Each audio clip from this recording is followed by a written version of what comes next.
Hi, Natalie. Hi, Talya. Thank you for having me. Thank you for being here. I'm looking forward to our talk. We're both Israeli women living outside of Israel.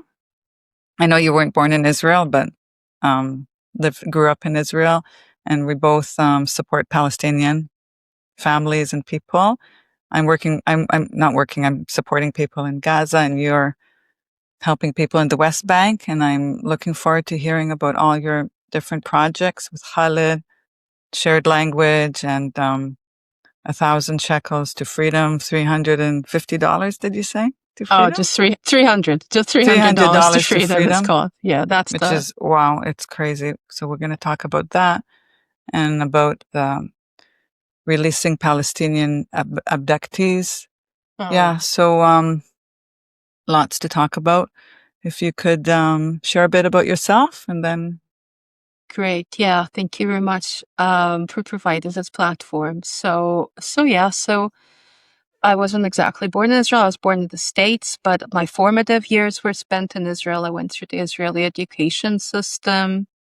Um, I left quite young, and I didn't do military service because I always felt that that would be wrong. I never really felt that that would be something I'd like to participate in the yeah, occupation.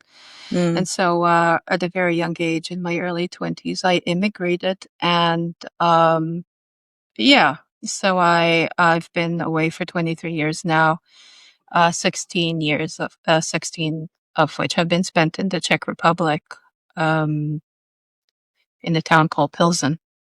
hmm, And before October 7th and before the genocide, I was not at all connected to activism. And in fact, I had lost contact with the majority of Israelis who had been part of my life, other than family and a handful of close friends. hmm, And October 7th sort of really, I've heard that this has been the experience of many other people. It yeah, drew me back um, in a yeah, way, forced me to take responsibility over this part of my identity.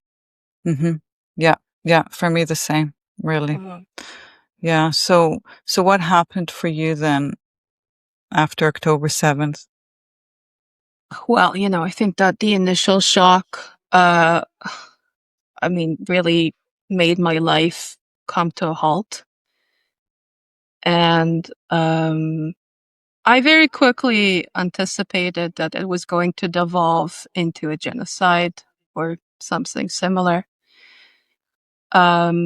And so very quickly, the initial shock of what had happened, and like initially, you believed the narrative, the Israeli narrative of all the 40 babies in the oven, oh whatever, and that was replaced with, oh my God, they're going to take advantage of that moment in order to um, eliminate the Yeah. population in Palestine. You felt that already. Pretty soon, I'd say like about 2 weeks into it. Yeah. Um, You got along clear. the shock of, you know, in regards to in response to what the Hamas had done, I felt that much worse was to come, and I was right. And in fact, I think I spent about half a year just feeling very, very, very depressed. And then I made the kind of random decision to improve my Arabic.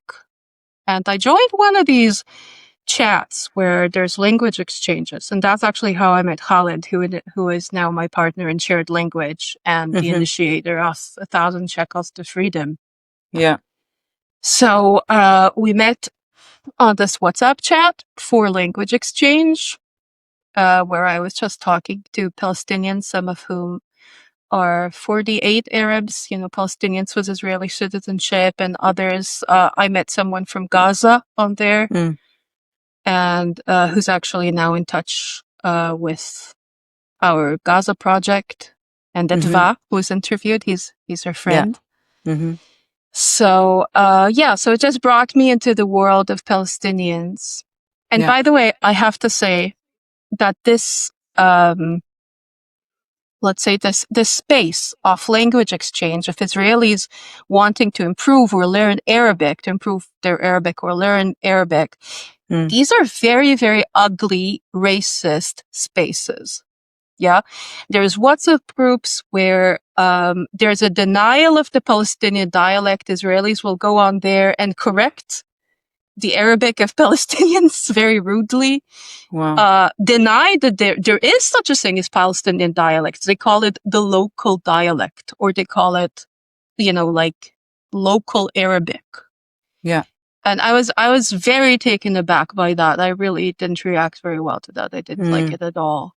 Yeah, but that it facilitated meeting Palestinians, and that's what moved my life forward in this direction of activism. Yeah. Yeah. So you met Khalid there, and then how did it evolve to doing what you're doing now?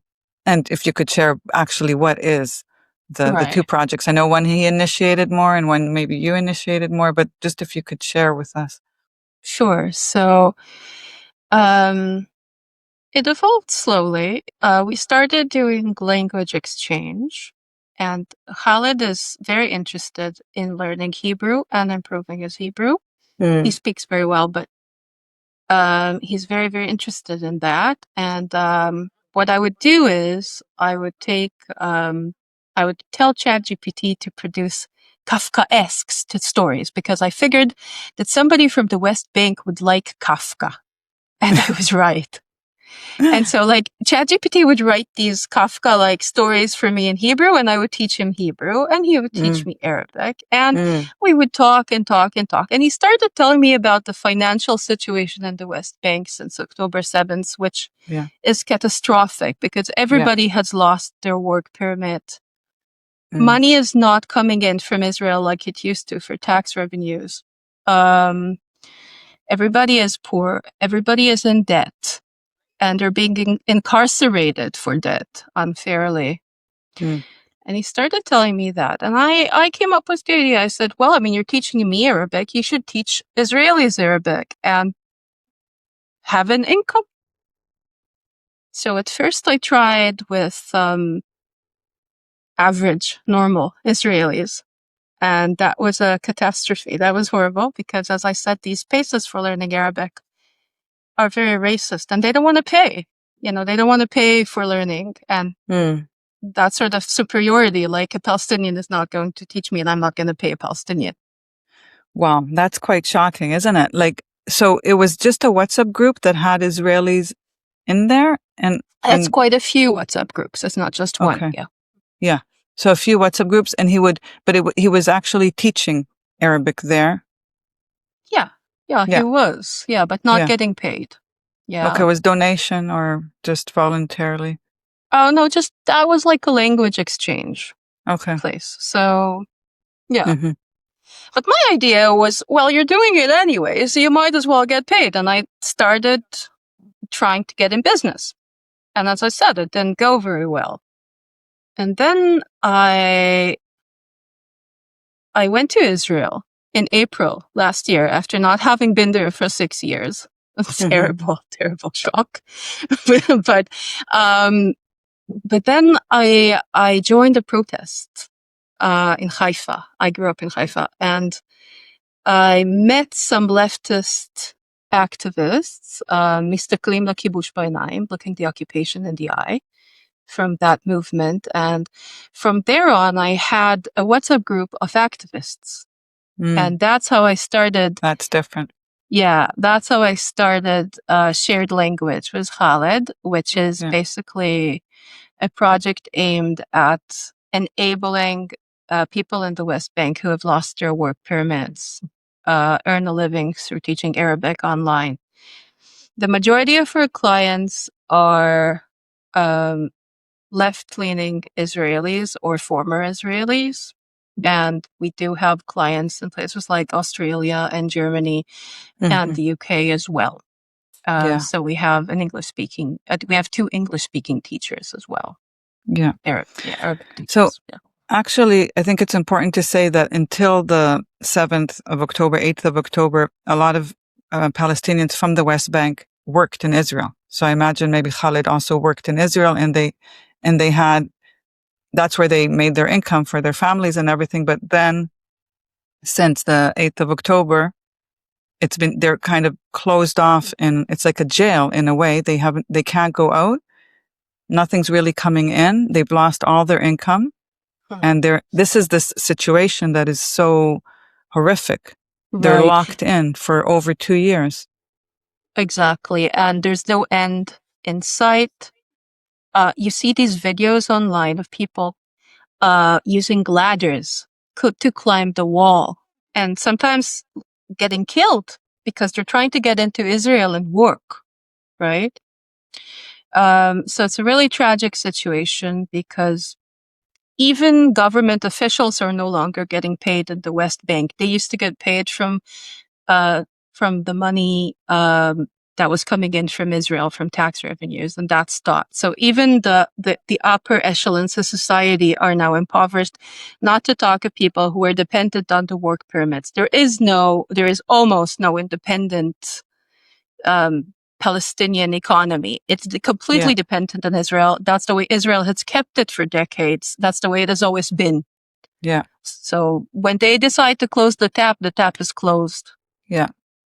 Yeah. They really, I mean, like in Gaza, a lot of the people need to get the money from outside in order to be able to function and live. And I guess it's the same in the West Bank. I mean, I'm in contact with Fauzi from the West Bank. And really, he also used to go to Israel, worked in Israel. But there's nothing. So they're in a situation. So that's obviously why you try to help him make some money with teaching Arabic and getting some sort of income. That's right. And I would add that medical services in the West Bank are not free. Right. And so you can get into serious debt if you or your family members fall ill. And that's exactly what happened to Khalid. And that's a good segue into our next project, perhaps 1,000 shekels for freedom. Yeah. Yeah. Because his mother was, Khalid is in his 50s, he's 50 years old, and his mother's elderly, and she was taken to the hospital in Hebron, and they were not told that it would cost them anything, but Right. he had incurred debt. At first, they wanted him to pay over 20,000 shekels. Wow. And the hospital was keeping his mother, an elderly woman. They basically kidnapped her, and they wouldn't let her go unless he signed the document saying he would pay them over 20,000 shekels. That's the sort of, and I think like this, it's a society under a lot of pressure. None of them have money. The hospital doesn't have money either. And so they will do whatever it takes. They will hold your mother hostage until you've signed a document. And that's how he got into a debt for 19,000 shekels. Which is about $5,000, American dollars. Which is a lot of money when you're not working, especially. Yeah. And so with the very kind help of our friends from the Gaza Project, Adva, who is on here, and also Ayelet, who's also an activist in Israel, we managed to get him out of debt by collecting donations. And once the debt was paid, which is actually not so long ago, he decided to pay it forward.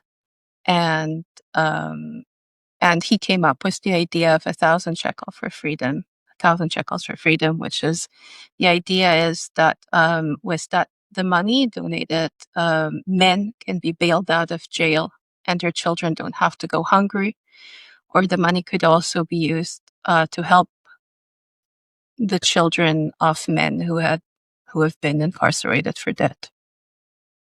Yeah. So could you just share a little bit about this? Because I think people aren't aware of this. I mean, I wasn't aware really till you told me about how so many people are getting into jail because of debt. Could you? Right. it's a little known fact. I think that the media's focus, if it is focused on the West Bank, it's on settler violence. And and people are aware of settler violence, but they're not. What they're not aware of is the insidious nature of the financial violence, which the occupants of the West Bank, the population of the West Bank is subject to. They're subject to financial violence, which will eventually maybe cause them to leave. I don't really know what's driving this, but when they get into debt, they can be incarcerated for up to 91 days a year, and often it's not a normal jail. It's a ship's container made of metal with only a few windows on the top layer, the top story. I don't know how it's arranged inside, but this is what I was told. Obviously, it's extremely, extremely hot during the summer. Mm-hmm. There are no freezing. normal facilities. It's freezing during the winter. This is a clear violation of human rights. And the majority of the West Bank is now in debt and facing this fate. Yeah. So are they just rounded up? Because you do see that the Israeli army is a lot more now in the West Bank and just going around and doing whatever they want, really.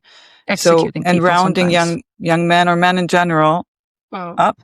Is this part of it? So they're in debt and then they just take them to jail? I think this is more, to be precise, this is a cooperation between the Palestinian Authority and the Israeli occupation. It suits the Israeli occupation that all Palestinian men are in jail. Like they have nothing against that. That suits their agenda. And of course, they have a big part in it, having stopped the tax revenue money from coming into the Palestinian Authority. But you can't deny that the Palestinian Authority has a hand in creating the situation. It's a corrupt regime, which is basically Israel. Mm-hmm. Everybody in the West Bank will tell you this. The Palestinian Authority is Israel. Yeah. They're not for the Palestinians. No. Okay. Yeah. So awful. So Khaled what is he exactly doing with 1,000 shekel to freedom? Well, we've only just started, but Khaled has unofficially adopted. Well, it's the both of you, really. You're together in that.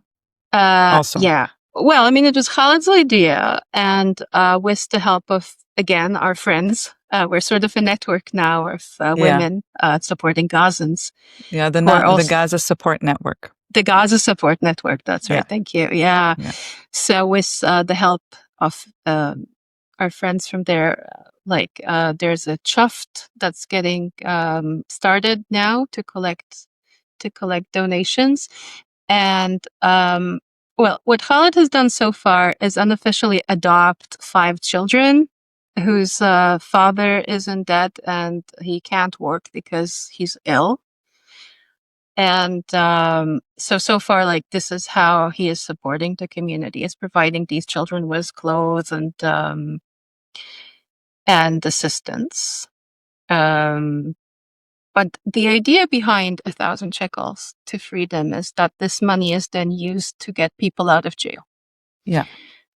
So bail money ranges from anywhere between 500 shekel to 1,500 shekel.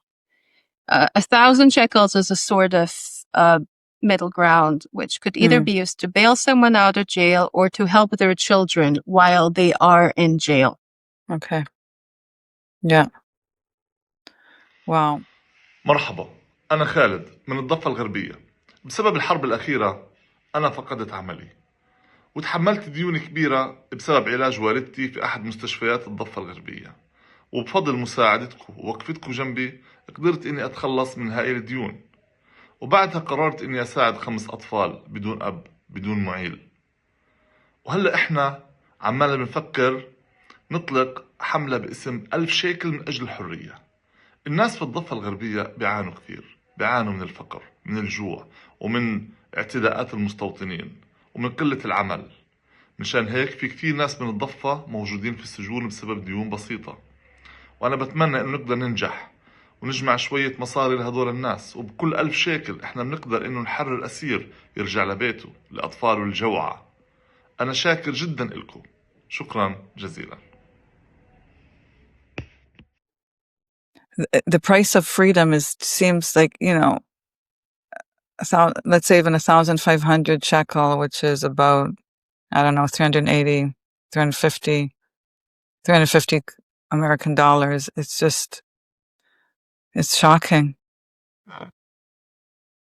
Yeah, the situation there is shocking, and I'm hearing not only from Holland but from other people I know in the West Bank. I'm hearing a lack of hope because they can't imagine a way out of this. Basically, they are dependent on Ben Gvir saying, "Okay, the money can go in. You can come to Israel and work." And Ben Gvir is probably not going to change his mind on these matters. So Yeah. I'm just not, I should know this probably, but are they able to leave? Like the Palestinians in Gaza cannot leave. They're stuck in there for 16, 17 years and they can't get out. And I'm trying to help with Adva also involved, like trying to help a family get out and another family. It's absolutely impossible. Can people from the West Bank get out? Basically, yes, they can go to Jordan, and many people in the West Bank have family in Jordan. There's not much employment in Jordan, and there's not much to do there. It's not a viable option for immigration.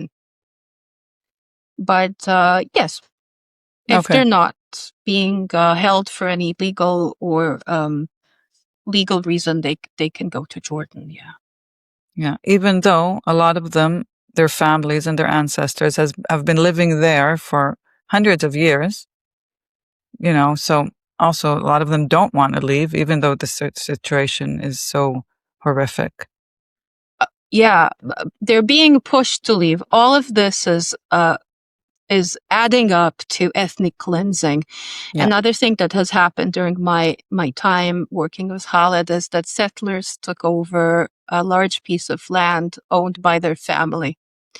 A really large piece of land. I don't even remember how large it is, but it's considerable. And at first Khaled and his family had hope of retrieving that, maybe through court, maybe with the help of pro bono lawyers or an NGO. But recently, the IDF has joined the settlers and has marked the territory. Yeah. And that's that, isn't it? Yeah. So it's all amounting to ethnic cleansing, trying to push them out. Yeah. But out where? Out to where? Out to do what? It's their home. So. Yeah. Yeah. And the Israelis often see the Palestinians as Arabs. So why don't they just go to the Arab countries? Why aren't the other Arab countries helping them? This kind of talk. But they're not Arabs, they're Palestinians. They're connected to that land. And it's heartbreaking. Yeah. Exactly. And when you get to know Palestinians and Palestinian culture, you see the richness and the depth of culture that is being lost through Zionist occupation, because there are traditions to do with flowers, like the rakefet, which Israelis know as well. They use it medicinally, and you discover the way they're connected to the land, and stories connected to landscape and to plants, and it's so rich. Yeah. And to tell you the truth, Israeli culture could never compete, because Israeli culture is a matter of a few decades. So this connection to the land being severed is tragic.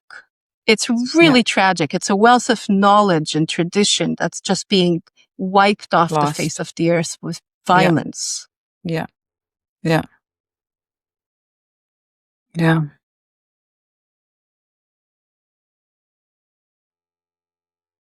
It's tough.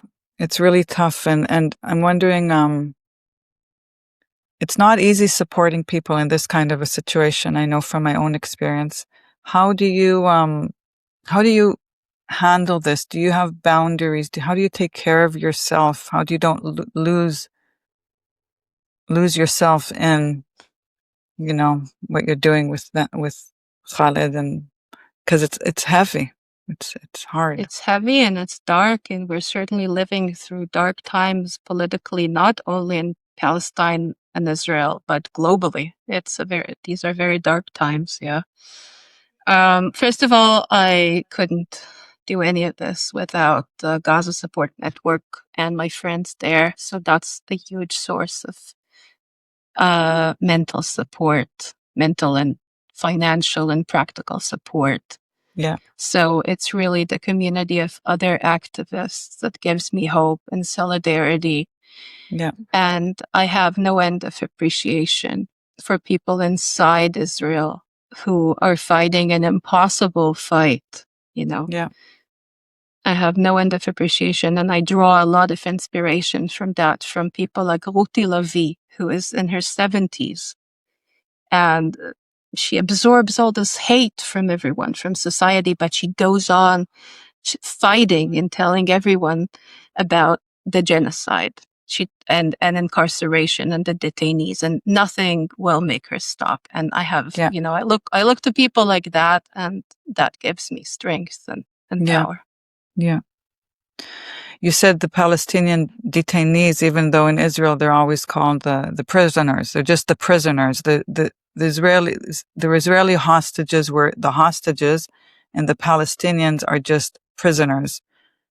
But you also have this project around helping the detainees.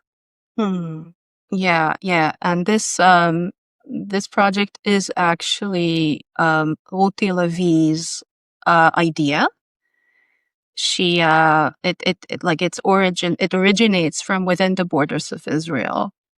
She actually contacted us, and she asked us to represent her in our different countries on the topic of Palestinian abductees, detainees, prisoners. And so we are a group of people. Many of us, we grew up in Israel, and now we're living in Berlin or in the Netherlands or France or Italy. Yeah. Or Czech, in Czechia, like me. And we try to educate the public on this topic, and through vigils, demonstrations, or social media talks. So RPA released the Palestinian Abductees is a project aimed especially at raising awareness, because there are over 10,000 Palestinians, and hundreds of them are underage, hundreds of them are children. They're being held without a trial. Their human rights are being violated. Yeah. This is clearly against the Geneva Convention. It's clearly against international law. And I think the awareness in the world is still quite low. Yeah. You don't see much about that in the news. That's right. But it's clearly illegal to do this. Yeah. Yeah. Yeah. So, for example, we're meeting in Paris now on January 17th to hold a vigil and cooperate with some local groups in Paris, and hopefully raise awareness on this topic. Yeah. And are there many other Israelis or Jews around where you live? No. I am the Jew of Pilsen. No, I'm probably not the only one. There's a small group of Czech Jews and Israelis in Prague that I'm connected to.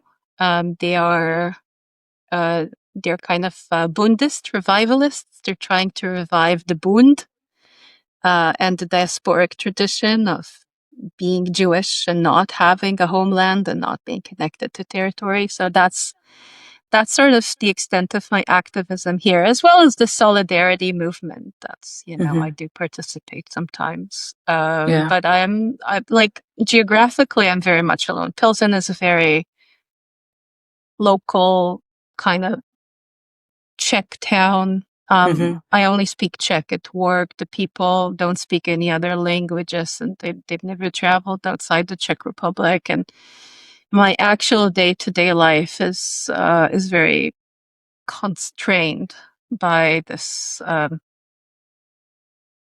culture. Constrained. Yeah, certainly constrained. Yeah. Well, can you say more about that? Well, the Czech Republic, Czechoslovakia, and then the Czech Republic is a country that was isolated for many years under communism. There's not a great deal of internationalism or awareness of other people. There's a lot of racism, on a day-to-day basis at work. I listen to racist comments constantly. So yeah, I mean, I have to say that if I am to tie this back to our topic of being Jewish in Israel and Palestine, when I look at Eastern Europe and Europe, maybe in general as well, I am extremely heartbroken that this is the result. This is what happened after the Holocaust.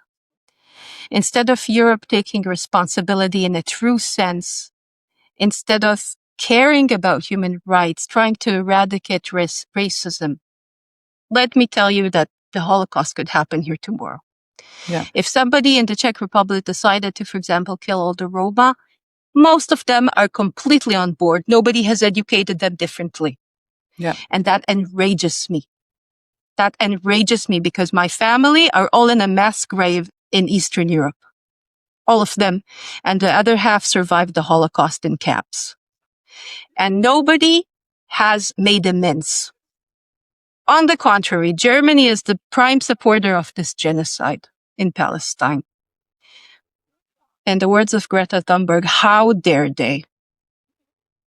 How dare they? Makes me very angry. Yeah. Yeah, I can see. It's as if they're all in it together. I don't even know who's they really, but the countries are in it together because it wouldn't be able to happen. It wouldn't happen if they weren't in it together. Same like the Holocaust wouldn't have happened if they wouldn't have been in it together.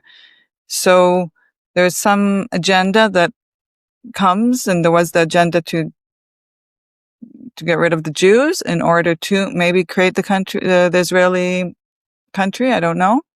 Now there's this agenda. There's something that everybody's in it together, like from like it's not even the leadership, it's above the leadership. But also it's the people. We have to take responsibility because they wouldn't be able to do anything if our soul condition was different. If Israelis didn't go to the army, if people cared more about other people and not only about their little tiny circle of family. If there was more proactive anti-racism education. Yeah. Yeah. Yeah. Yeah. That's what's missing in many countries. Yeah. Worldwide. Worldwide. Yeah, definitely. And we can see in the Gaza support networks that the banking system worldwide cooperates. Yeah. It's impossible to send money to Gaza. No. That requires the cooperation of many individuals and many institutions. Yeah. It's coming maybe all from the corporate world, all in all, the weapons industry.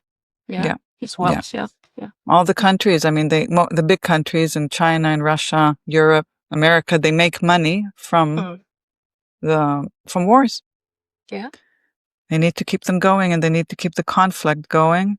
And I'm just praying that people, I just don't see it at the moment happening. We are a minority of people that really, just an example, see the Palestinians as humans, minority of Israelis. But yeah, I don't want to blame just the corporations because we as humans are also we have responsibility. That's true, but I do think that there was a tipping point worldwide with democracy and corporate power. I can't really name what that tipping point was, but I think that we, the people, we have lost our power. Yeah. And now we're just banging our head against the wall like we're demonstrating, but who's listening? Because that's why I said we live in very dark times. Yeah. I always believe we have power. I do. But it's true that at the moment, between everything that is happening, it's quite dark. Yeah. I think that there is power locally in smaller groups, local groups. There's a lot we can do locally. And I try to focus on what I can do locally because none of us can really take on the weapons industry or the corporate world. Yeah. But if there were more people that would really not go to war, then that's a big step. We could go to jail instead. Like in Israel, if you don't go to the army, you would go to jail, but that is better. That would be an option. Definitely. I mean, I don't understand. I mean, I do understand because I grew up there. I understand, but it's a no-brainer. You can spend a few hundred days or, like 200 days in prison and military prison, or you can participate in a genocide. Yeah. Yeah. Do you still have family in Israel? Yes. My mother lives in Haifa. It's been quite difficult because I am on some level quite scared to go and visit her. And it's been difficult in general, but basically after October 7th, I've lost contact with any Israeli friends I used to have or family. When I went back in April, I discovered that my cousins very actively participated in the genocide, probably killing hundreds of people by ordering the blowing up of buildings in Gaza. And I can't really be in touch with them. Yeah. Which is, I know, the situation for many people who support Palestine and support Palestinians. It's really like, I think that for us as Israelis, this has been a pivotal sort of moment. It's either like you're with Zionism or you're against it. And Zionism will push you out hard if you go against it. And you will be isolated and you will lose contact. I mean, I think that's just the reality of it, really. Yeah, it's such a shame because like having a country where you could speak Hebrew and there's Jewish holidays and, just with Jewish people is a beautiful, like it's beautiful, but it's a shame that it is you can't have, like it's just for the Jews. Unfortunately, Jewish and democratic doesn't work. Yeah. Mm-hmm. No, it didn't have to be that way. How beautiful it would be for Jews and Palestinians to live together and Israel, Palestine. It didn't have to be like this. It hurts me. It hurts me deeply because it's nice. I mean, I grew up in Israel and it was nice speaking Hebrew and Israeli people. Like it was nice. It's a fun country, but once you wake up to actually what's going on, you can't close your eyes. Sure. But it's a shame that it went down this road and it did not have to be like this. Yeah, that's true. That's true. And I think all of us, we will always miss the place we grew up in. We'll always miss the language and the food. Like it's, an ideological stance against Zionism doesn't mean you can erase your past and not be connected to that culture. So it's a very difficult place for all of us to be in, I think. Yeah. No. I don't know if there's anything else you want to share or... I think that's all, yeah. And if there's people that are listening to this conversation and would like to be involved or learn Arabic or help in some sort of a way, what would you say? Yeah. Oh, terrific. Could we please put the links to shared language on YouTube in the description so they can so just please get in touch with shared language, and we have English speaking teachers and Khaled is a Hebrew speaker. And so that would be amazing, or also 1,000 shekels to freedom, or RPA activities. We would welcome any sort of support and participation. So yeah, let's leave the links at the bottom of the video. Yeah. Yeah. Thank you. I'll do that. Yeah. Thank you very much, Natalie. Thank you. Thank you very much for the opportunity to talk about all of this.